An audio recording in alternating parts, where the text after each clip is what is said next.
বীরভূমের কণ্ঠ, সর্বদা সত্যের পথে। রোগী মৃত্যুতে চিকিৎসার গাফিলতির অভিযোগ তুলে ব্যাপক উত্তেজনা ছড়ায় রামপুরহাট মেডিকেল কলেজ ও হাসপাতালে। ঘটনাটি ঘটেছে ৩রা আগস্ট শনিবার সন্ধ্যাবেলা রামপুরহাট মেডিকেল কলেজ ও হাসপাতালে। রোগীর মৃত্যুর অভিযোগ তুলে রোগীর আত্মীয়রা রীতিমতো তাণ্ডব চালিয়ে বহু ইঞ্জেকশন ও ওষুধ নষ্ট করে দেয় মাটিতে ফেলে। হাসপাতালের টেবিল চেয়ার ভাঙচুরের পাশাপাশি কর্তব্যরত ডাক্তার এবং হাসপাতাল কর্মীদের মারধর করে বলে অভিযোগ। বাদ পড়েনি ওয়ার্ডে থাকা এক রোগীও, তাকেও মারধর করেছে বলে তাদের অভিযোগ। খবর পেয়ে ঘটনাস্থলে বিশাল পুলিশ বাহিনী এলে পুলিশের সঙ্গে প্রথমে বচসা, তারপরে পুলিশ তাদেরকে ছত্রভঙ্গ করতে লাঠিচার্জ করেন। এই ঘটনায় বেশ কয়েকজনকে আটক করা হয়েছে।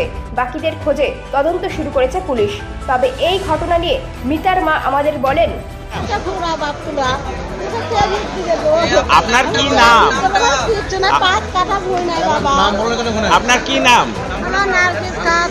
কোথায় বাড়ি, কোথায়, কি হয়েছিল বলুন?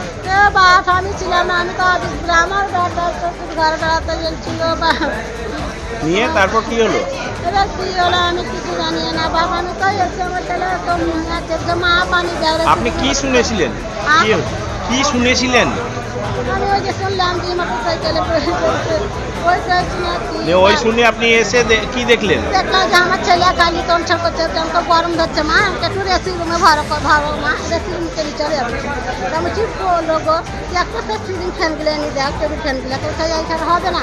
গামছাটা ভিজে আমার ছেলেকে দিলাম, একটু পানিও দিতে পেলাম না। পানি দিলে মারা যাবে, সে দিলাম না। আমাকে ডাক্তার এলো, বাহির করে দেয়। যে ডাক্তারকে বলেছে যে খুব অনশন করছে, তা তোমরাই করো একটু ঠান্ডা রেসি রুমে ভর্তি করো। তা ওরা যেমন ইঞ্জেকশনটা দিয়েছে, ছেলে আমার আবার 60 পাখি করিয়াছে। আমি বলছি ছেলে আমাকে হানে মহিলা যখন ইঞ্জেকশন দিয়ে ছেলে ভালো আছে। তা আমি ফারাক থেকে দেখছি, তুই এরা ঢুকতে দিবে না, যে ঢুকতে ফারাক থেকে দেখছি যে ছেলে আমার ভটভটিতে উঠে না, এইতে কিছু দেওয়াতে উঠে না।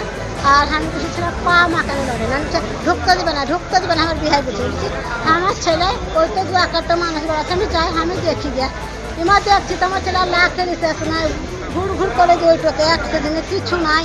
আমি বলছি আমার ছেলের চোখে একটি দাওয়াই আছে।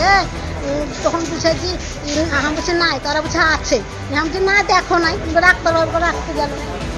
লোক ছিল আপনার সঙ্গে, তারা কি করলো? তারা এই ভাঙচুর কে করেছে? কে করেছে বাবা আমি তো দেখি না, আমি কেউ তো চিনিও না বাপ, আমি তো হাবিছি। আর ওরা হচ্ছে ওরা শাসপুরের লোক ছিল। বাবা কিছু করিয়ে না, আমার ছেলেটা সহ্য হয়েছে আমার জানে। আর একটু মেয়ে গেছে, কি হবে তা আমি কি করবো? একটু আমার দয়া করে আপনারা সব কিছু মেনে খাবে। আপনাদের পাতে ধরছি, আমার কিছু করিয়ে না। আমার ছেলের বাপটা কেউ নাই গো, আমার গানটা আমি প্রতি দাঁড়াবো, কে দেখবো। ব্যুরো রিপোর্ট, বীরভূমের কণ্ঠ।